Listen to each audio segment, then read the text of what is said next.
네, 그럼 지금부터 DSC 공기업 공공기관 취업대전 토크 콘서트를 시작하도록 하겠습니다. 자, 오늘 토크 콘서트 진행을 맡은 사회자 현용배라고 합니다. 반갑습니다. 안녕하세요.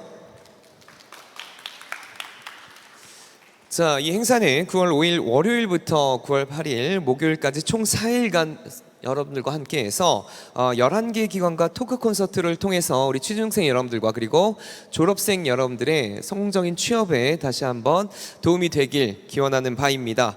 자, 그러면 첫 번째 오늘 첫날을 맞이하여서 여러분들과 함께하고 있는데요. 첫 번째 첫날 토크 콘서트의 주인공을 한번 맞이해 보도록 하겠습니다. 앞으로 올라오신 동안 여러분들의 큰 박수를 기대하고요. 올라오셔서 독립기념관에 대해서 어떤 일을 하는지 그리고 어떤 분을 채용하는지 한번 들어보도록 하겠습니다.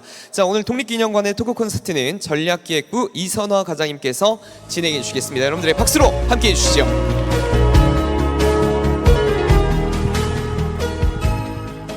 네, 안녕하세요. 저는 독립기념관 전략기획부의 이선화라고 합니다. 이렇게 만나 뵙게 돼서 정말 반갑게 생각하고요. 일단 취업준비생 분들을 만날 수 있는 자리가 많지 않은데 이렇게 만날 수 있는 자리를 마련해 주셔서 너무 감사드리고 또 이렇게 뵙게 돼서 너무 반갑습니다. 저에게 주어진 시간이 길다면 길고 또 짧다면 짧은 시간인데 주어진 시간 동안 도움이 될 수 있는 말씀을 해드릴 수 있도록 노력하겠습니다. 오늘 말씀드리고자 하는 내용은 크게 세 가지로 나누어서 말씀드리려고 하는데요. 독립기념관은 어떤 일을 하는지, 또 어떤 사람을 채용을 하는지, 또 채용은 어떻게 이루어지는지에 관해서 말씀을 드리려고 합니다.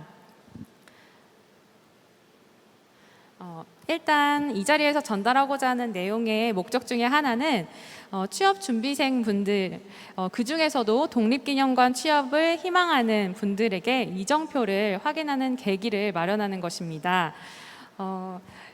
여기에 나와 있는 문구를 보시면 지피지기면 백전불태인데요. 손자병법에 나오는 문구입니다. 적을 알고 나를 알면 100번을 싸워도 위태로워지지 않는다 라는 뜻인데요. 저의 경험을 돌아보면 취업을 준비할 때 내가 가진 경험과 역량이 충분한가, 또 현재 상태에서 나는 어느 기관에 지원을 할 수 있을까, 또 어디로 지원을 해야 할까 잘 몰라서 좀 막막한 경우가 많았던 것 같은데요. 적어도 오늘 독립기념관 취업 관련해서는 독립기념관이 어떤 기관인지 알고 독립기념관에 지원을 하고 싶은지 확인할 수 있는 좋은 기회가 되었으면 좋겠습니다.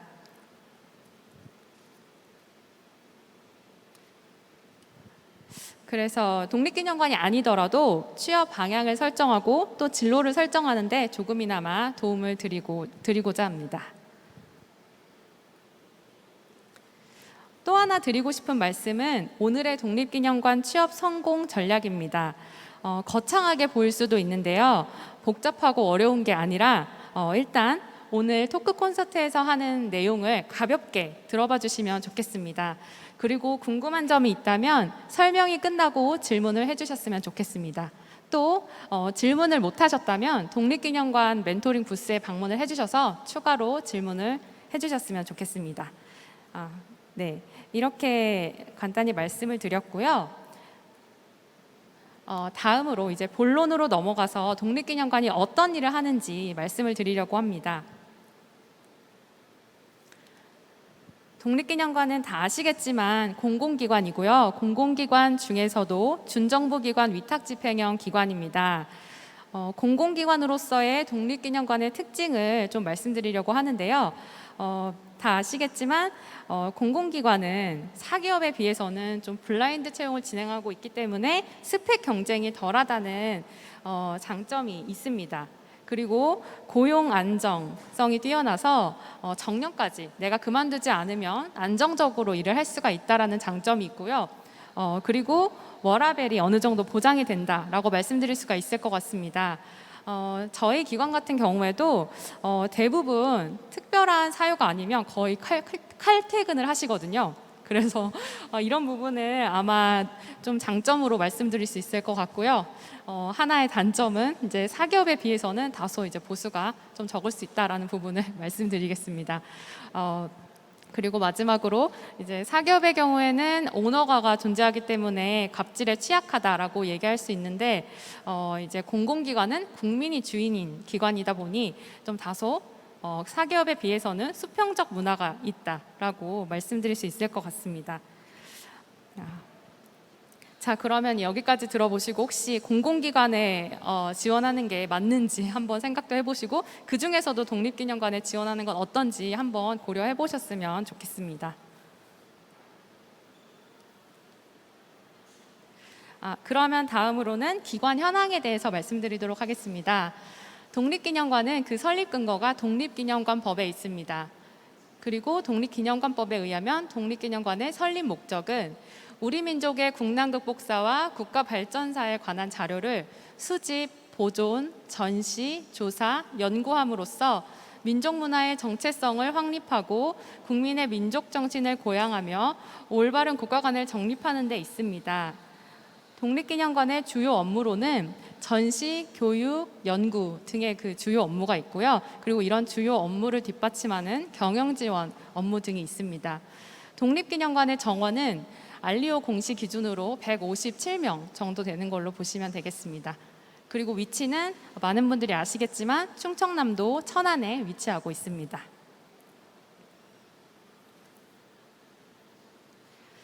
다음으로는 기관 시설 현황에 대해서 말씀드리려고 합니다. 일단 독립기념관이 다른 기관과 좀 다른 점은요. 다른 기관의 경우에는 고층 건물 하나에 모든 시설이 집중되어 있는 어떤 집약적인 건물, 그러니까 위치라고 보신다면 독립기념관은 부지가 굉장히 넓어서 여러 시설이 넓게 그 부지 내에 분포하고 있다는 점을 들 수가 있을 것 같습니다. 일단 시설은 굉장히 많이 있는데요. 그 중에서도 주요 업무를 기준으로 해서 시설을 소개해 드리도록 하겠습니다. 일단 전시와 관련된 시설은 9개의 전시관이 있고요. 그리고 4D 영상관이 있습니다. 그리고 교육과 관련한 시설로는 교육을 전담해서 운영하는 밝은 누리관이라고 하는 교육관이 있고요. 그리고 신흥무관학교를 모델로 해서 설립한 독립군 체험학교가 있습니다. 이곳에서는 독립군의 의식주를 체험하는 그 청소년 대상의 교육이 진행이 되고 있습니다. 그리고 연구 관련 시설로는 연구를 위해서 수집한 자료를 보관하고 관리하는 자료실이 있고요. 그리고 한국 독립운동의 역사를 연구하는 연구소가 있습니다. 그리고 이 외에도 국민이 여가 문화를 즐길 수 있는 시설도 있는데요. 캠핑장이 있고요. 그리고 단풍나무 숲길도 있습니다. 근무 중에는 이용할 수가 없겠지만 점심시간이나 또는 여유가 될 때 이런 즐길 수 있는 시설이 있다는 것은 저희 기관의 큰 장점 중에 하나라고 볼 수 있을 것 같습니다. 독립기념관의 연역입니다. 주요 사항을 중심으로 간단하게 소개해 드리도록 하겠습니다. 독립기념관은 일본 역사교과서 왜곡 문제가 대두하면서 국민 성금으로 설립된 기관입니다. 그래서 1987년 8월 15일에 개관을 하게 됐고요. 그리고 2005년에는 소관부처가 문화관광부에서 국가보훈처로 이관이 되면서 현재까지 저희는 국가보훈처 산하 공공기관으로 있습니다. 그리고 2008년 이전에는 입장료가 있었는데요. 2008년 1월 1일부터 무료 관람 시행을 하게 되면서 국민이 더 즐겨 찾는 기관으로 발돋움하는 계기가 되었습니다. 그리고 2017년 8월 15일은 독립기념관이 개관 30주년을 맞이했고요. 그때부터 독립기념관은 이제 계속해서 전시 시설 등을 계속 리모델링 해나가고 있고 더 발전하기 위해 노력을 하고 있습니다. 그럼 다음으로는 독립기념관이 어떤 사람을 채용하는지 말씀드리도록 하겠습니다. 독립기념관의 인재상입니다. 일단 인재상의 캐치프레이즈는 불가능에 도전하여 가능을 창조한 독립 히어로입니다. 일단 이 독립 히어로를 통해서 저희가 내세우고 싶었던 거는 독립운동가의 정신, 그러니까 불가능에 도전해서 가능을 창조한 이 독립운동가의 정신을 이어나가는 인재라고 보시면 좋을 것 같습니다. 크게 4개로 나눠서 볼 수가 있는데요. 첫 번째는 문화인재, 그 다음은 혁신 인재, 또 포용 인재, 그리고 마지막으로 책임 인재, 이렇게 4개의 인재 성향으로 나누어서 인재상을 설정하고 있습니다.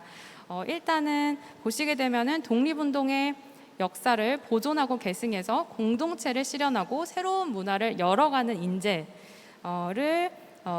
저희가 표방을 하고 있고, 그리고 혁신 인재로는 변화하는 환경에 용기 있게 도전하고 전문성을 발휘하여 성과를 창출하는 인재, 그리고 포용 인재는 있는 모습 그대로를 인정하고 배려하여 공동의 목표 달성을 위해 협력하는 인재, 또 책임 인재는 원칙을 준수하고 청렴하게 행동하여 국민의 감동을 위해 끝까지 노력하는 인재. 보시게 되면 모두 완성된 어떤 인재를 의미하는 게 아니라 어떤 마음가짐과 태도를 갖춘 인재를 저희가 이제 추구한다고 보시면 되겠습니다. 그래서 지금 내가 과연 이 인재상에 부합하는가를 떠올렸을 때 어떤 의지 그리고 자세, 태도에 달려 있으니 모두 지원자분들께서 의지가 있으면 모두 지원하실 수 있다는 점을 말씀드리고 싶습니다. 다음은 독립기념관의 직군에 대해서 말씀드리겠습니다. 독립기념관은 크게 4개의 직군이 있는데요. 사무직, 학예직, 연구직, 기술직, 총 이렇게 4개의 직군입니다. 근데 이 중에서도 저희가 하반기에 채용을 계획하고 있는 직군은 사무직과 학예직입니다. 학예직군입니다. 그래서 사무직 중에서도 일반 행정 직무를 대상으로 해서 4명 채용 계획을 세울 예정이고요. 또 학예직을 대상으로 해서 전시, 교육에 해당하는 직무로 2명을 채용할 계획입니다. 다음으로는 독립기념관은 어떻게 채용을 운영하는지 채용 절차에 대해서 말씀드리도록 하겠습니다. 일단 채용 공고는 알리오, 나라일터, 홈페이지, 그리고 취업 카페 등을 통해서 확인을 하실 수가 있을 겁니다. 채용 공고가 올라오면 원서 접수를 하시게 되는데요. 원서 접수를 하시면서 이제 저희 채용 전형이 진행되게 됩니다. 모든 전형은 총 4개의 전형인데 모두 제로 베이스로 진행이 됩니다. 그래서 서류 전형의 경우에는 서류 심사를 거쳐서 합격자 배수가 200배수 이내일 때는 적부 심사만 진행을 하게 되고요. 그렇지 않은 경우에는 2차 심사까지 거쳐서 최대 200배수의 합격자를 선정할 수 있습니다. 그리고 서류 전형 합격자를 대상으로 이제 필기 전형 진행이 되는데요. 필기 전형 같은 경우에는 한국사, NCS, 전공 총 3개 과목을 대상으로 하고 총 60문항의 문제를 60분 동안 시험을 보게 됩니다. 합격자 배수는 총 10배수입니다. 이렇게 해서 필기 전형에서 합격을 하게 되면 다음 논술 전형을 진행하게 되고요. 독립기념관 관련 논술 한 문항에 대해서 문제를 시험을 보시게 되고 이제 5배수 합격자를 선정하게 됩니다. 그리고 최종 단계로는 면접 전형이 있는데 면접 전형은 다대일 면접, 그러니까 즉 면접관이 많고 면접자가 적은 개별 면접자가 1명인 개별 면접으로 진행을 하게 되고 이제 10분 정도 면접을 보게 됩니다. 그렇게 해서 최종 합격자를 선발하게 됩니다. 그러면 이제 채용 절차 개요에 대해서 말씀을 드렸고요.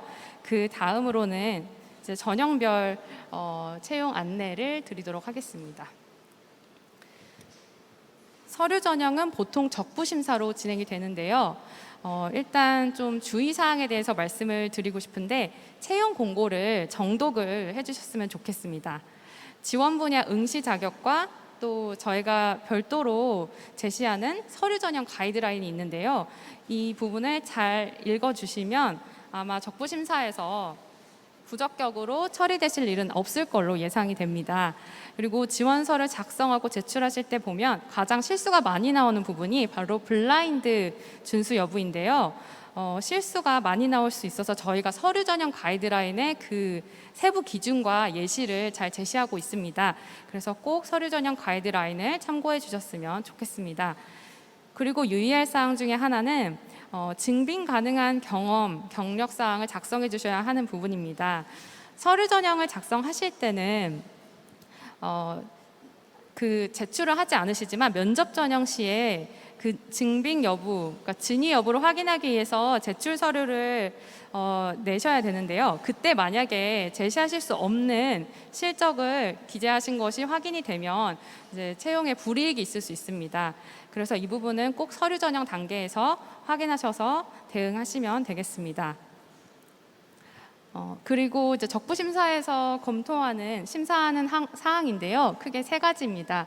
블라인드를 준수했는지, 또 작성 내용이 성실하게 작성이 되었는지, 또 응시 자격이 적합한지, 이 세 가지 여부를 판단을 하는데 이 중에 하나라도 부적격으로 처리가 되면은 불합격으로 처리됩니다.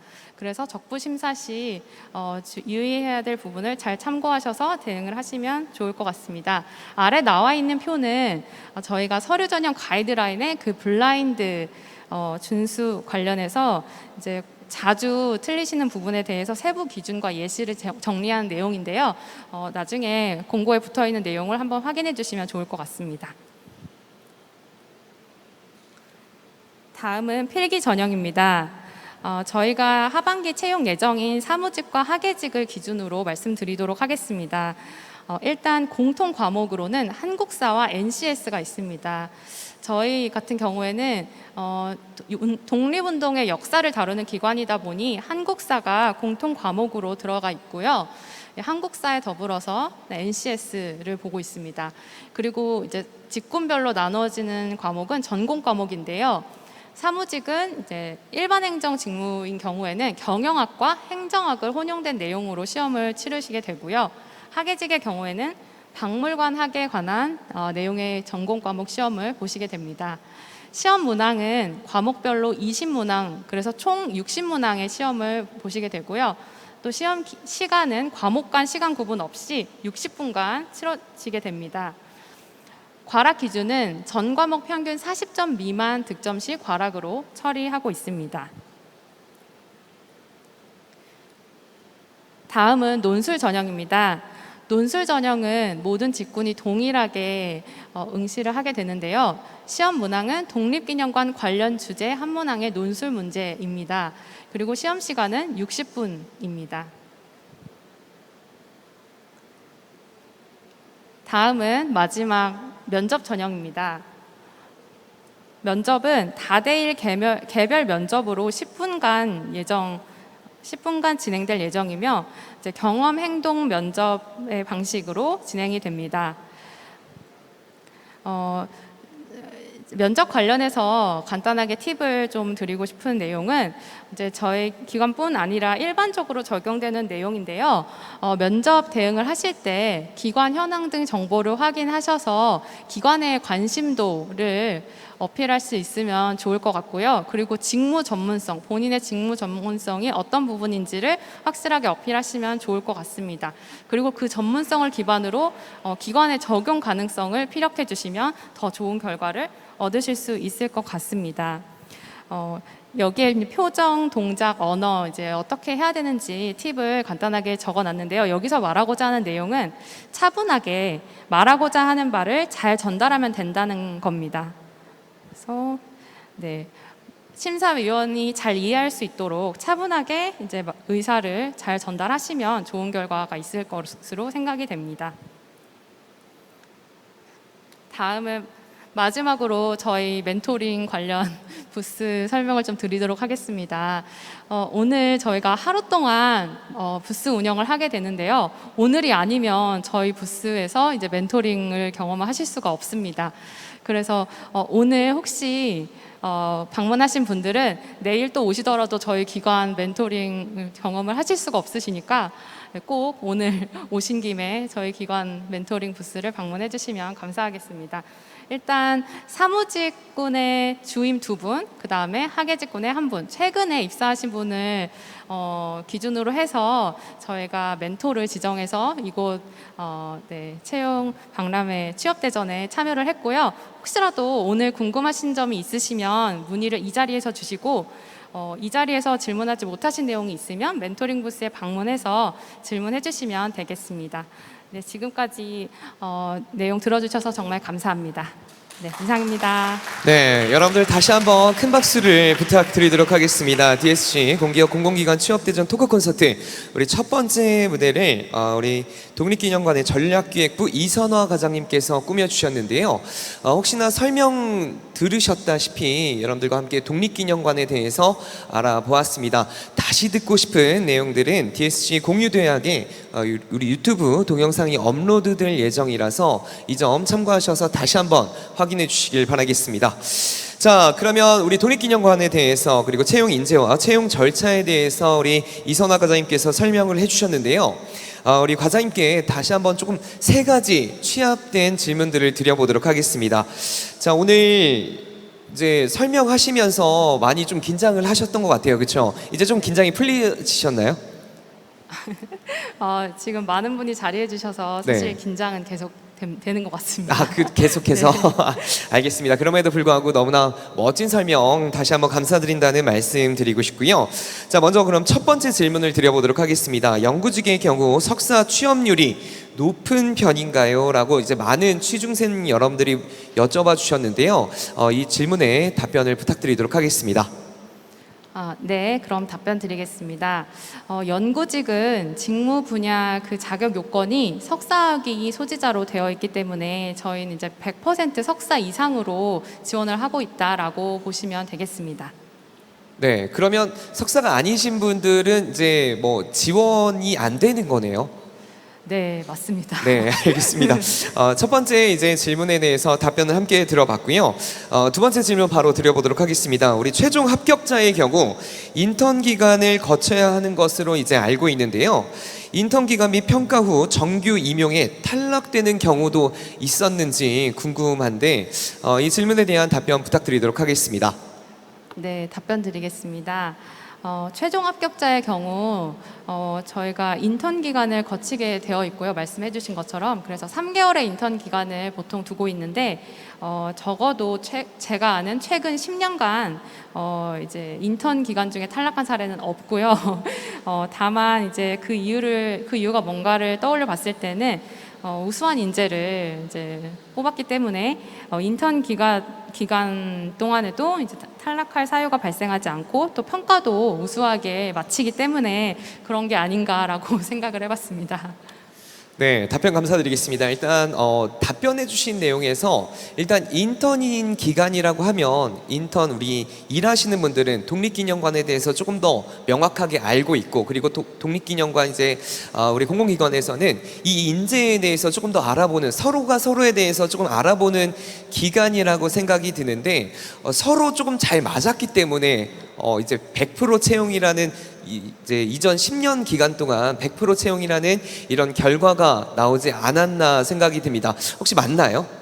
네, 그런 것 같습니다. 네, 우리 독립기념관의 이제 장점으로 보면은 아까 우리 이선화 과장님께서 말씀해 주셨다시피 워라밸이 충분히 충족이 된다라는 생각이 드는데 사실 지금 졸업생 여러분들과 취중생 여러분들 지금 세대의 우리 많은 우리 취업을 하고 계시는 분들이 워라밸에 대해서 굉장히 중요시 생각을 하고 있거든요. 우리 독립기념관에 대해서 워라밸, 우리 복지나 워라밸 이런 거에 대해서 다시 한번 설명을 부탁드리도록 하겠습니다. 네. 일단 워라밸 그렇게 광범위하게 워라밸을 떠올려 봤을 때는 제가 생각이 나는 거는 아까 말씀드렸듯이 칼퇴근을 할 수 있는가? 라고 그게 기준의 하나가 될 것 같은데요. 칼퇴근은 이제 특별한 업무, 그러니까 그 업무 시한이 정해져 있고 이제 급박한 상황이 아니라면 대부분이 칼퇴가 가능하다라고 말씀을 드리고 싶어서 그 부분 이제 포괄적으로 봤을 때 그냥 말씀드리기에는 워라밸은 어느 정도 이제 갖추고 있는 것 같다라는 답변을 드릴 수 있을 것 같고요. 이제 복지에 대해서 또 말씀을 해주셨는데 저희 기관의 복지가 좀 만족스러우실까라는 조금 의구심이 조금 있습니다. 왜냐하면 기본적으로 선택적 복지제도라는 거를 다른 기관처럼 저희도 운영을 하고 있는데요. 연간 복지 포인트를 부여하고 이제 복지몰에서 사용할 수 있습니다. 그리고 이제 복지몰에서 사용하지 않더라도 복지 카드를 통해서 오프라인에서도 결제를 할 수 있는데요. 이 비용이 저희가 그동안 계속 정부 정책을 겪어오면서 이제 방만 경영으로 많이 공격을 당하다 보니까 저희가 좀 많이 좀 적은 편입니다. 그래서 액수를 지금 명확하게 공개하기가 조금 난감한데요. 어쨌든 선택적 복지제도가 있다는 부분을 한 가지 말씀드리고 싶고, 또 제도로 보면 이제 여성 직장분들이 많으실 텐데, 여성 지원자분들이 많으실 텐데, 일단 육아휴직 관련해서는 저희 기관이 좀 뛰어난 편이라고 생각을 합니다. 이제 법정 육아휴직이 1년인데요. 그 외에도 저희가 기관에서 추가로 부여하는 2년의 육아휴직 기간이 있습니다. 그래서 최대 3년까지 육아휴직을 쓰실 수가 있고, 이 외에도 이제 여성 친화적인 제도의 하나로 보시면 그 난임휴직을 쓸 수가 있고요.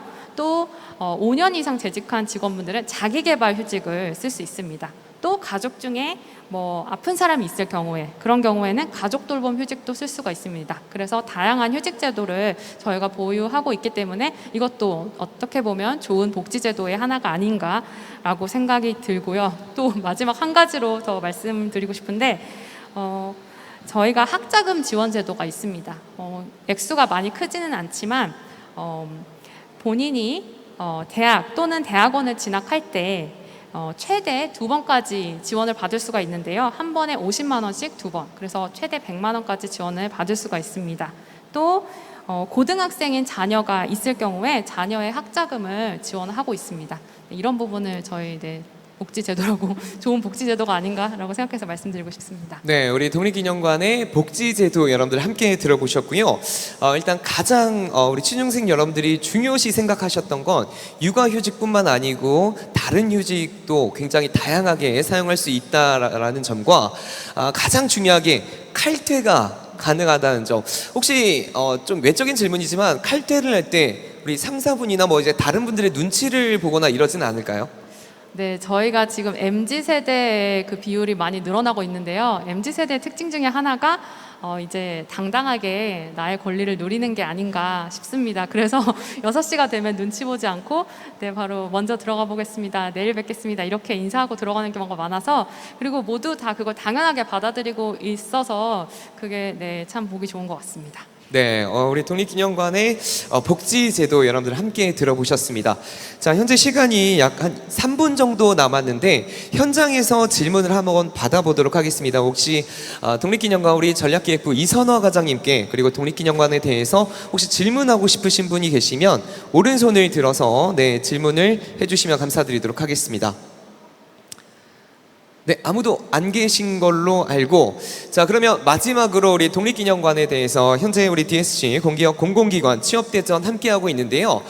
제가 알기로는 이제 오늘 하루만 멘토링이 가능하다고 들었습니다. 자, 그렇기 때문에 현재 현장 내에 계신 분들은 오늘이 아니면 이 기회를 잡을 수 없기 때문에 오늘 꼭 부스로 이동하셔서 멘토링 받으시고, 그리고 현장에서 질문하지 못했던 내용들을 꼭 이동하셔서 함께 해주시길 바라겠습니다. 자, 우리 이선화 과장님, 마지막으로 우리 독립기념관에 지원하고 싶은 우리 취준생 여러분들과 우리 졸업생 여러분들에게 응원의 한 말씀 부탁드리도록 하겠습니다.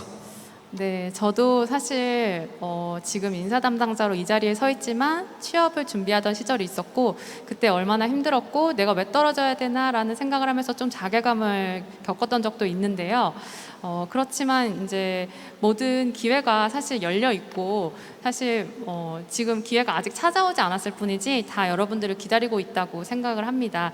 그리고 독립기념관에 지원을 독려하고 싶어서 드리는 말씀은 사실 아니긴 한데, 저희 기념관이 좀 자격 요건 같은 게 많이 열려 있습니다. 그래서 뭐 다른 기관 같은 경우에는 뭐 어학 점수를 요구하는 경우도 있어서 그 어학 점수에 도달하기 전까지 준비가 안 돼서 지원을 못하는 경우도 있는 걸로 알고 있는데요. 저희는 어학 점수를 전혀 보지 않습니다. 그래서 쉽게 접근하실 수 있고, 뭐 학예직이나 사무직이나 지금 말씀드린 직군에 대해서도 자격 요건이 사무직은 전혀 없고, 이제 학예직 같은 경우에는 교육이나 전시 그 경력이 단순히 있는지 없는지 정도만 있는 경우, 그러니까 뭐 그 기간이 짧더라도 지원을 하실 수가 있으시니까요.